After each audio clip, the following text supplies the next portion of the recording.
토탈 리턴이라는 이 상품을 쓰게 되면 계속적으로 배당을 안 하게 되면 배당 소득세를 안 냅니다.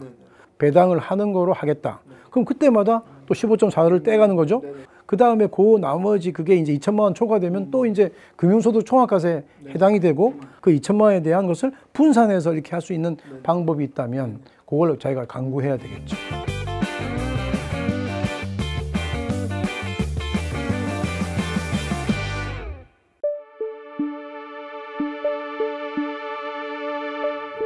그 이자 뭐 배당 수익 분배 관련해 가지고 7월 1일부터 이제 해외 주식 채권형 뭐 ETF 뭐 이런 부분에 있어서 분배 원칙 같은 것들이 좀 달라져서 그게 이제 아무래도 그 종합과세에 좀 영향을 미칠 수 있는 맞습니다. 뭐 부분이 있다고 하는데 그게 최근에 이제 신문에 나왔던 내용인데 TR 상품이라고 토탈 리턴, 토탈 리턴하고 PR이라고 프라이스 리턴 하는 게 있는데 이 토탈 리턴 말 그대로 토탈이라고 하는 게 전체적으로 올이잖아요. 그 리턴이라는 게 정말은 우리가 어떤 그 주식에 대한 수익률을 계산하려면 보통 일반적인 사람들은 이걸 살 때 100원이었는데 팔 때 150원이니까 50원 먹었다 이렇게 생각하겠지만 실제로는 여기에다가 배당받은 것까지 고려해야 되죠. 배당을 받았다면. 그러면 예를 들어서 자기가 살 때 100원이었는데 팔 때 90원이었어요. 그럼 10원 미쳤잖아요. 미쳤지만 그때 배당을 뭐 15원 받았다. 이건 조금 극단적인 경우지만 그러면 실제로는 여기서 까졌지만 실제로 5원만큼 이득을 본 거잖아요. 뭐 그렇게 이제 하는데 그렇게 이제 하는 거로 이제 계산하는 게 TR이고 또 하나는 거기에 이제 잠재적으로 들어가 있는 하나의 형태가 배당을 직접 하지 않고요.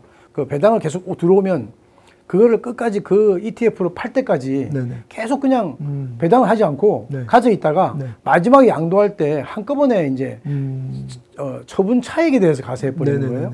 처분 차익도 이건 이제 배당으로 보니까 그래서 가세하는 건데 그 부분에 대해서 크게는 이제 그 성격이 달라진 것이 토탈 리턴이라는 이 상품을 쓰게 되면 계속적으로 배당을 안 하게 되면 배당 소득세를 안 냅니다.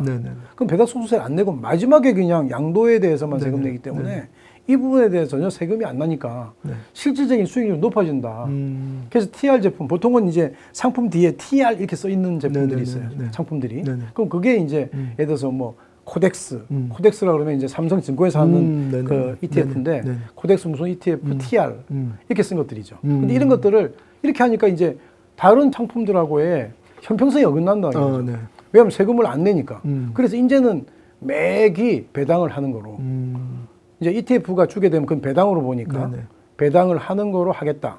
그럼 그때마다 또 15.4를 떼가는 거죠. 15.4로 떼가는 것만 끝나는 게 아니라 15.4를 떼가면서 그 나머지가 종합과세가 또 돼요. 2천만 원 초과되면. 그러니까 이게 상당히 영향이 커집니다.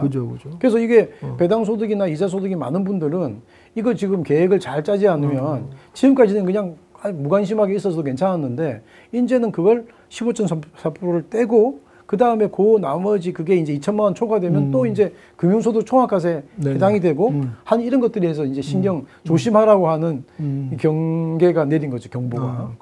이게 큰 틀에서 보면 배당소득 분리과세랑 어떻게 보면 또 일맥상통하는 부분이 있는 게 이게 사실 분배가 이루어진다고 한다면 배당소득이나 이자의 분배가 늘어난다고 한다면 사실 좋은 거잖아요. 그런데 여전히 그냥 좋아할 수만은 없었던 게 바로 종합과세. 근데 요 제품은 이제 요 상품은 어떻게 보면 지금 우리나라에서 하는 그 주식 ETF, 우리나라 국내 주식, 거기는 이걸 TR을 허용해줘요. 그러니까 어찌 보면 차별적이죠. 근데 어찌 보면 차별적인데 국내 ETF에 대해서 어찌 보면 더 혜택을 많이 주는 거죠. 그래서 이건 어찌 보면 우리나라 꼭 기업들, 밖에 해외에 나가 있는 기업들 유턴 기업이라고 그러거든요. 유턴을 하면 세제 혜택을 줘요. 그것처럼 너 국내 국장이라고 그러죠. 미장 국장. 국장에서 투자하게 되면 혜택을 줄 테니까 우리나라 증시에서 좀 많이 놀아라. 그래서 이런 분위기를 그냥 계속 푸시해서 좋은 분위기로 만들겠다고 하는 정부의 어떤 의지가 보인다고 생각됩니다. 그래서 뭐 지금도 언급하셨지만 신경 안 쓰다 보면 또 세금을 맞을 수 있는 이런 상황이잖아요. 그래서 뭔가 관련해가지고 세심하게 절세 전략이 좀 필요할 것 같은데 뭐 어떤 전략의 어떤 부분에 뭐 신경 써야 될까요? 그러니까 금융소득 분리과세는 우리가 이제 언뜻 뭐 그냥 별다른 특별한 방법이 뭐 생각이 안 나더라도 우리가 생각해 볼 수 있는 게 금융소득 종합과세가 이자소득하고 배당소득의 합계가 2천만 초과해야 되니까 어찌 보면 그 이자 소득과 배당 소득을 받더라도 네. 그 받는 시기가 조정을 만약에 조정할 수 있다면 그걸 나누어서 분산해서 받게 되면 우리가 안 되는 거기에 해당이 안 되잖아요. 그러니까 우리 예전에 뭐 대주주에 대해서 양도소득과세 할 때도 우리나라에서 일반적인 소액주주가 그 거래소 시장에서 주식을 샀다 팔다 하면 거기에 대한 양도 차익에 대한 과세는 안 하거든요. 근데 예를 들어서 우리가 A라는 주식에 대한 그 시가가, 그러니까 시가총액이죠. 자기가 이제 가진 주식 수에다가 그 12월 말에 가격을 곱해가지고 그게 지금 현재는 50억이 됐지만 굉장히 커서 지금은 뭐 50억에 해당되는 사람이 많지 않을 겁니다. 근데 10억에 해당된다 그러면 만약에 그것이 딱 계산해 보니까 10억 3천이에요. 그럼 10억 3천이면 그거 해당이 되거든요. 그죠. 그러니까 한 5천만 원 정도를 팔아주는 거죠. 예를 들면 연말에. 그래서 팔았다가 1월 달에 사는 거죠. 그럼 그 넘어가는 그 시기에는 종목당 10억이나 50억이니까 그 금액에 대한 그 제한을 안 받는단 말이죠. 근데 그걸 모르고 그냥 슬쩍 넘겼다가 나중에 계산해 보니까 이거 10억 천이었네. 10억에서 조금만 넘어도 10억 기준으로 할 때 10억에서 조금만 넘어도 과세 대상이 되거든요. 근데 거기에 대해서 작년에 팔은 주식 중에서 내 양도 차익이 뭐 좀 있었다. 그럼 거기에 대한 꼬박 없이 세금을 낼 수밖에 없는데 그게 잘못하면은 뭐 한 1억씩 이상 되는 금액도 낼 수 있는데 그때 가서는 이제 어떻게 조정할 수가 없어요. 시간은 지났고 그때 있던 주식을 팔 수도 없고 다 지나간 거죠.